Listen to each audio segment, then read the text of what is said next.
पाकिस्तान की आज बेहतरीन परफॉर्मेंस, साउथ अफ्रीका को पहले टेस्ट में 7 विकेटों से हरा दिया और जो नुमाया परफॉर्मेंस रही इस मैच में वो यासिर शाह की थी, नुमान अली की थी और इसके अलावा अजहर अली ने भी ज़बरदस्त परफॉर्म किया। लेकिन जो हाईलाइट थी इस मैच की वो थे man of the match Fawad Alam, जिन्होंने सेंचुरी स्कोर की और पिछले 3 मैचेस में ये उनकी दूसरी सेंचुरी थी। लेकिन उनको ये परफॉर्मेंस देने में और हमें ये परफॉर्मेंस देखने में 11 साल का इंतज़ार करना पड़ा है। फवाद आलम मुसलसल हर साल हर सीजन डोमेस्टिक क्रिकेट में परफॉर्म कर रहे थे, रन्स का अंबार लगा रहे थे, लेकिन इसके बावजूद ना किसी सेलेक्टर ने उनको सेलेक्ट किया, ना किसी कप्तान ने उनको टीम में शामिल करने के लिए जोर दिया। 2 रोज पहले क्रिकइन्फो पे उमर फारूक का एक आर्टिकल शाया हुआ है जिसमें यह बताया गया है कि 2009 से 2020 यानी कि 11 साल में पाकिस्तान ने 88 टेस्ट मैचेस खेले हैं।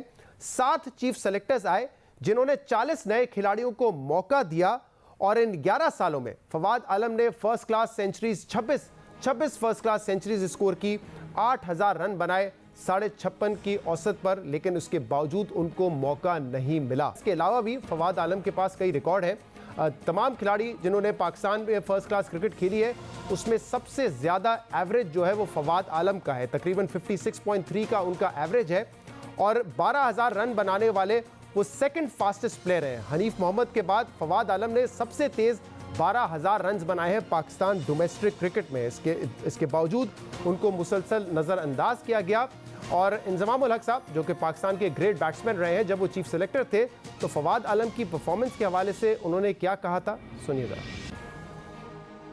फवाद आलम का है, उसने बिल्कुल फर्स्ट क्लास में अच्छी परफॉर्मेंस दे रखी है। आखिरी टेस्ट मैच वो 2009 में खेला था और ये इस तरह की परफॉर्मेंस है ना, इंग्लैंड का एक प्लेयर होता था राम प्रकाश, उसने भी बहुत दे रखी है, उसने 100 कर रखे थे, लेकिन वो इंग्लैंड की तरफ से नहीं खेल सका। इंग्लैंड में फर्स्ट क्लास में परफॉर्मेंस देना और इंटरनेशनल में थोड़ा सा फ़र्क है, एक तो ये वाली चीज़ है। और अब मेरे ख्याल में अगर इनके पास लड़के नहीं है कि जिस तरह लड़कों की परफॉर्मेंस है तो मेरे ख्याल में उसको भी ट्राई कर लेंगे ये लोग। इंजमाम उल हक जो कि चीफ सेलेक्टर थे कह रहे थे कि डोमेस्टिक में परफॉर्मेंस उनकी बेहतर है, लेकिन हर खिलाड़ी जो डोमेस्टिक में परफॉर्म करता है ज़रूरी नहीं कि वो इंटरनेशनल क्रिकेट में परफॉर्म करे। लेकिन जब डेब्यू किया था फवाद आलम ने तो अपने डेब्यू मैच में उन्होंने 168 का स्कोर किया था और सिर्फ 3 मैचेस उनको खेलने का मौका मिला था जिसमें उनका 40 का एवरेज था, तकरीबन 250 रन उन्होंने बनाए थे।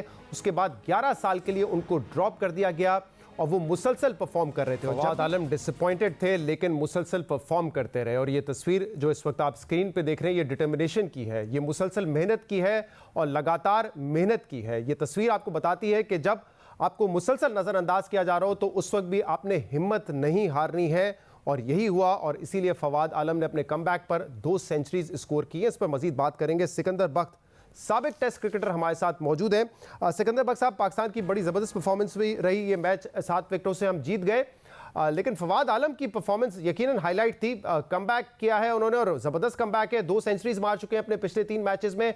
यहाँ पर भी जब वो बैटिंग के लिए आए 27 पे 4 थे, यानी कि टीम अंडर प्रेशर थी। कैसा रेट करेंगे उनकी परफॉर्मेंस को और इतने अरसे तक बाहर रहने की क्या वजह आपको समझ आती है? क्योंकि हम तो ये कहते हैं कि टेस्ट मैच में सिलेक्शन का क्राइटेरिया फर्स्ट क्लास क्रिकेट है। 12000 रन बनाए हैं सेकंड फास्टेस्ट स्पीड पर, 57 का एवरेज है जो किसी फर्स्ट क्लास खिलाड़ी का नहीं है। क्या वजह नजर आती है आपको इतने अरसे तक बाहर रहने की उनके?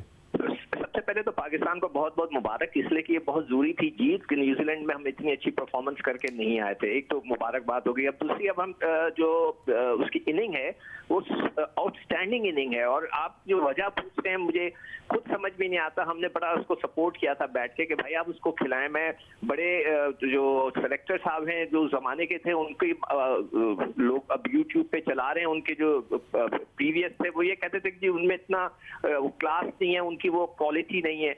इसी तरह दूसरे कमेंटेटर्स कह रहे थे कि जी वो तो T20 नहीं खेलते तो उनको कैसे हम टीम में लें।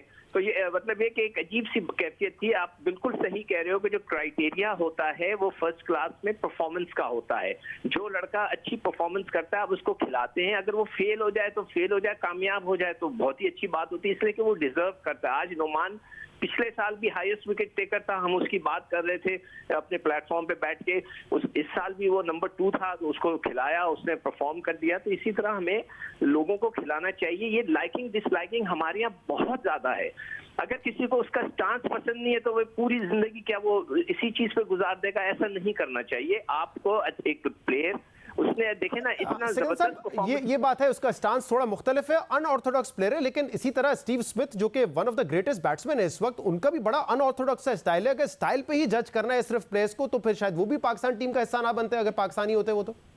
बिल्कुल आप सही कह रहे हो, यही एक लाइकिंग डिसलाइकिंग का जो मसला आ गया है ना कि यहाँ पर कि आपके पसंदीदा अगर लड़के हैं, देखिए मिसबा के साथ ये प्रॉब्लम चल रही है, जब वो कप्तान थे और जब वो कोच बने हैं, जब सेलेक्टर बने हैं, कि वो पुराने लड़कों पे डिपेंड करते हैं। अगर वो कोई लड़का अब कंप्लीट जब फेलियर हुए हैं वहां पर न्यूजीलैंड में, तो उन्होंने इनको चांस दिया है, वरना तो इनको भी चांस नहीं देते।